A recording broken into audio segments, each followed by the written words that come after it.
Oh, hey, welcome to another edition of Socrates Explains Everything. My name is Socrates, and I like to explain things. In this case, we're going to look at the stock market, and specifically, options trading.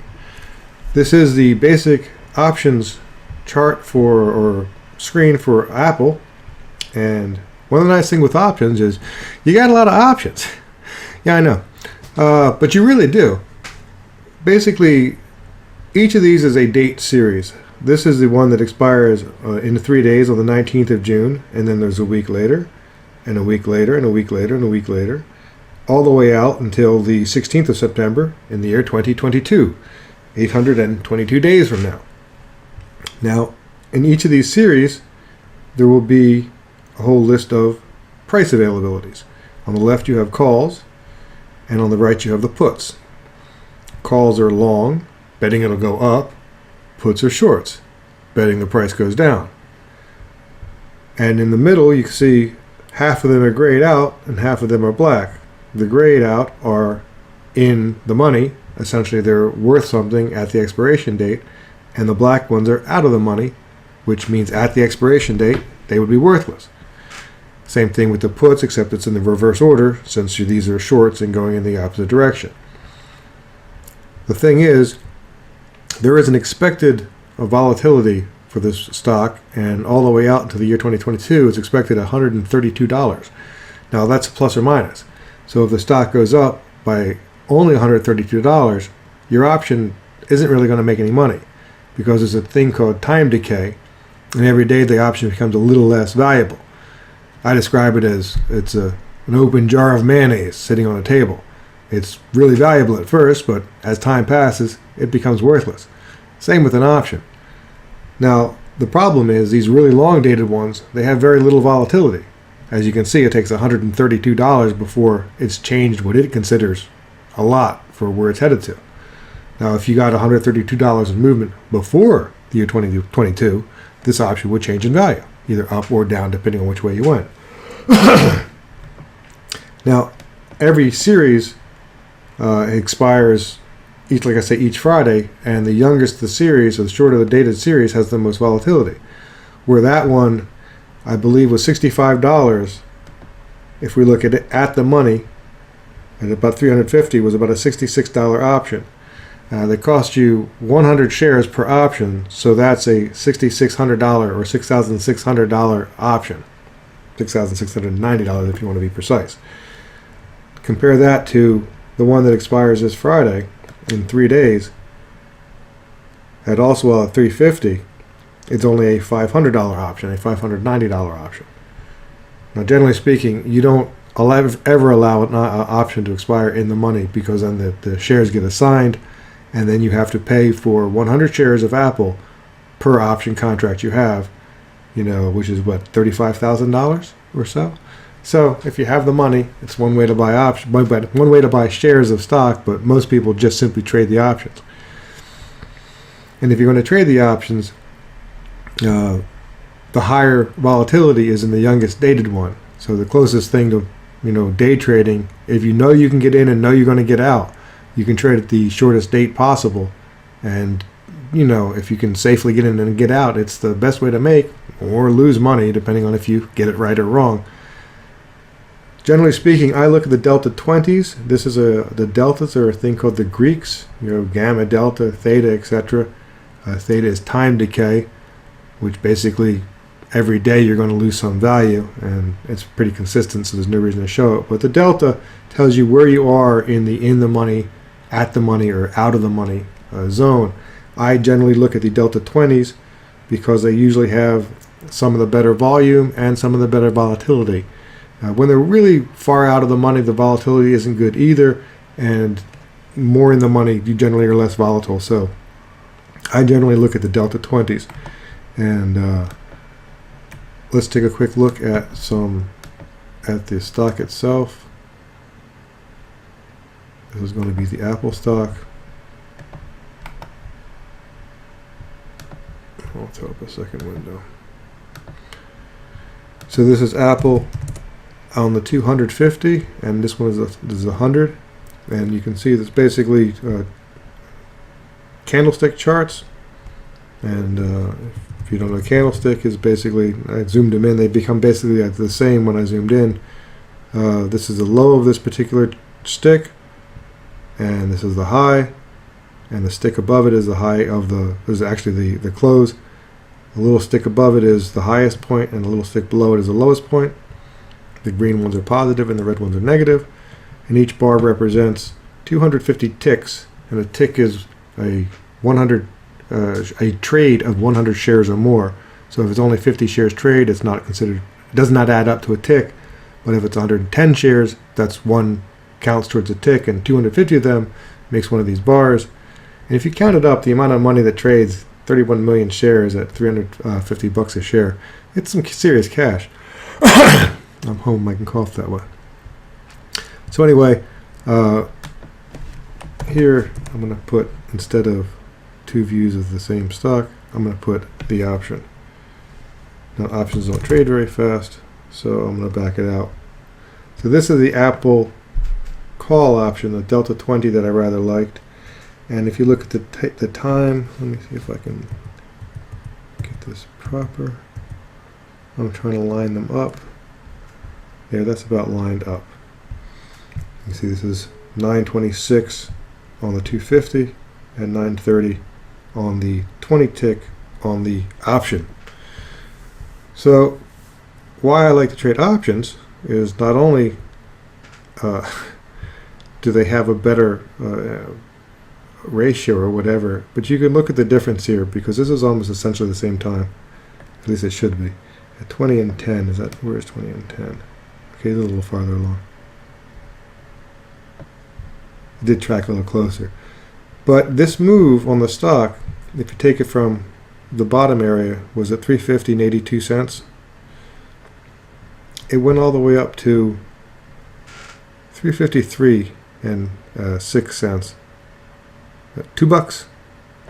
I'm not going to slam the math out. $2 on 353. 2 out of 353 is a small amount. But the option went from $1.40 up to $2. 60 cents, which is just short of 50%. 60 cents out of $1.40. Yeah, 70 cents would be 50%. And now obviously you'd have to get towards the bottom, but I mean, I was talking about getting towards the bottom on this thing either. So where the stock moved $2 out of 350, I mean, I don't know, I don't have a calculator in front of me. This video camera is my general calculator. It's a pretty darn small number. What is that? 1%, not even? Because 35 would be 10%, 3.5 would be 1%. So less than 1%. Yeah, 0.5%. The stock moved 0.5%.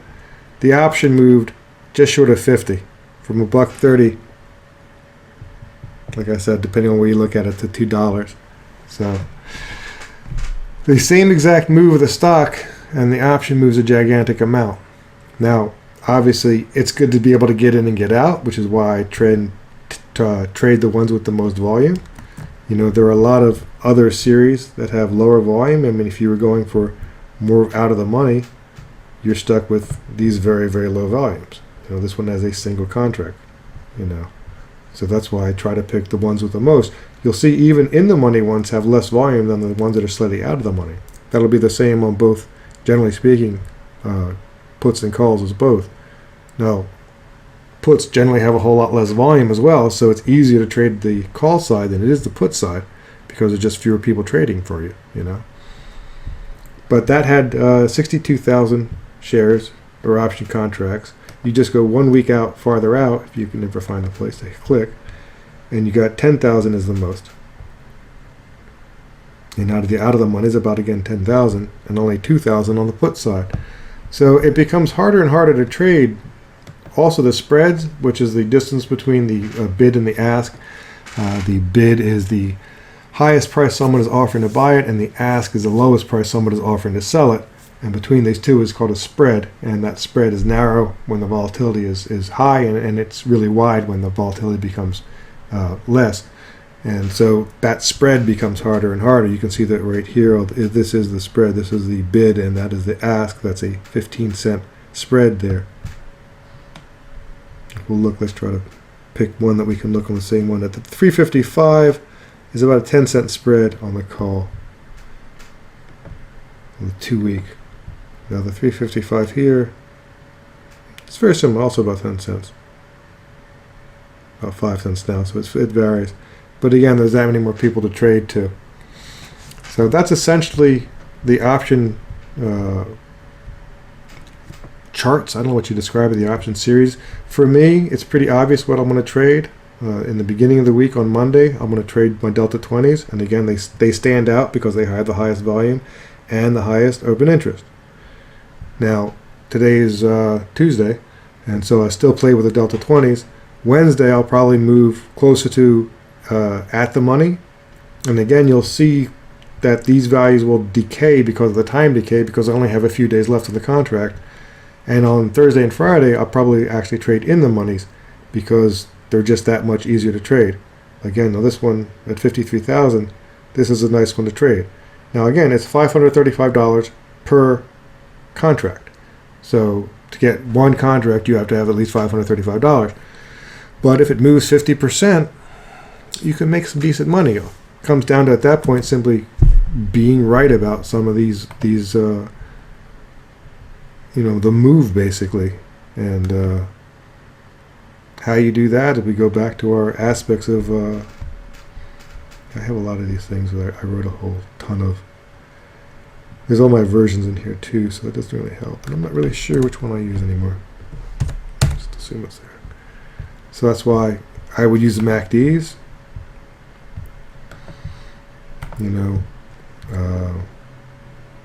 I use basically momentum,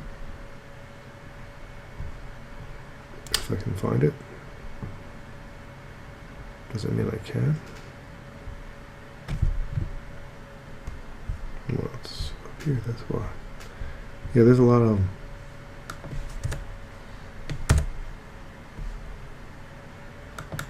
Annoyingly, it has to be changed. And with these two things,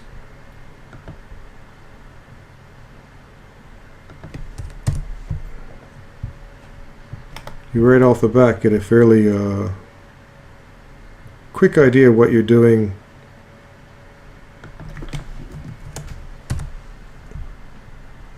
with the stock. I know this didn't really work that well. It's live. What can I tell you? I didn't have it set up for other things. So we did a little video about the MACD. I know that was boring, but nonetheless, you can see how the MACD breaks. This is a nice run. The MACD stays positive, and the MACD breaks at the same basic time because it's based on these numbers. But without this, it's very hard to know what's going on. This is the momentum indicator, basically, and it's similar but different. And it also conveys the movement, and these breaks upwards at 20 and 24 is a reason to potentially buy the option. And at the same time, the option also broke as well. Now in this case, it didn't really move very much because this is the end of the day, and the options are weird about that. They have to have a lot of push for it. The earlier one with basically a very similar setup, where the MACD curved up and the momentum curved and the momentum curved. Again, you had the momentum switch there at 1957, which is right about there. And in this particular case, yeah, the option, this is the one that went from $1.40 up. So earlier in the day tends to be a little bit better with options. Trying to just narrow it down to the actual day itself.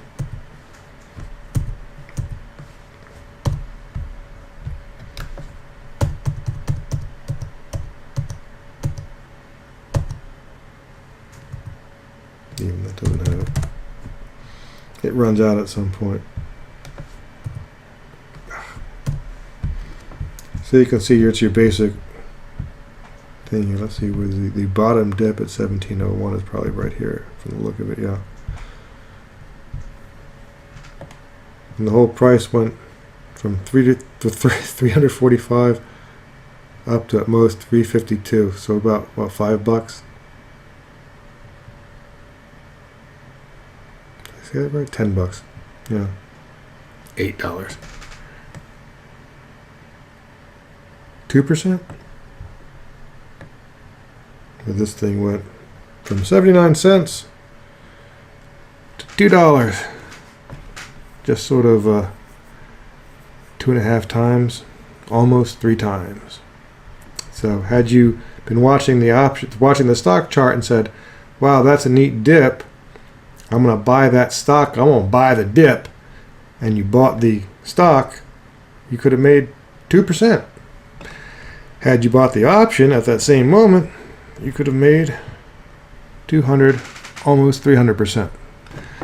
That's why I trade options. It's the same risk, a lot less money, and a whole lot more reward. Anyway, I got nothing else on this thing. Hope you still found this something watchable. It's kind of cool, It's the parabolic arc. That's why people trade, biostocks. That's why people trade Bitcoin. That's what Bitcoin did. It had a parabolic arc, in trading. It's a great thing, the parabolic arc. It breaks free and it runs for a while, and then it crashes back down again. And that's the thrill of trading. But the parabolic arc doesn't happen that often. I used to do biotechs years ago because there was always a parabolic arc almost every day there. But that died a long time ago. That said, it doesn't happen anymore. But with options, you actually get the same basic, dynamic. So anyway, I hope you found this somewhat interesting. And now I got to edit it.